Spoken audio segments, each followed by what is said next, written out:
এ যেন খুঁড়তে গিয়ে সাপ পেল রাষ্ট্রপক্ষ। তুহিন আফরোজ তার মাকে স্বীকার করে না, তাহলে বিদেশে বিশ্ববিদ্যালয়ে মায়ের নাম কি লিখেছে তা খুঁজতে গিয়ে জানা গেল তার পিএইচডি ডিগ্রি ভুয়া, অর্জনই করেননি। বিষয়টি আপিল বিভাগের নথি আকারে জানিয়েছে রাষ্ট্রপক্ষ। আমার নিজের বাড়িতে আমি থাকতে পারছি না, আমাকে বের করে দিয়েছে।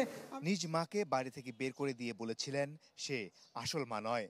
বলছি সমালোচিত ও বিতর্কিত ব্যারিস্টার তুরিন আফরোজের কথা।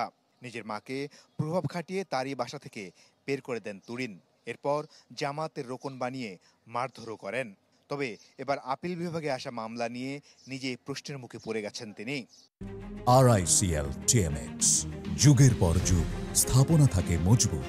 বাংলাদেশের পক্ষ থেকে এই মামলার যাচাই বাছাইয়ের জন্য ইউনিভার্সিটি অব নিউ সাউথ ওয়েলসে চিঠি দিয়ে তুরিনের মায়ের নাম জানতে চাওয়া হয়। তবে আশ্চর্যজনক হলেও সত্য, সিডনিতে অবস্থিত এই বিশ্ববিদ্যালয় জানায় এ নামে কোনো শিক্ষার্থী সেখান থেকে পিএইচডি করেনি। যদি কেউ সেটি দাবি করে তবে তা ভুয়া। বিষয়টি জানানো হয়েছে আপিল বিভাগকেও। উনি যেখান থেকে পিএইচডি করেছেন, যে ইউনিভার্সিটি থেকে, সেটার থিসিস যে প্রফেসরের আন্ডারে করেছেন, উনি একটা ইমেল করেছেন যে আনফর্চুনেটলি উনি পিএইচডিটা কমপ্লিট করতে পারেননি।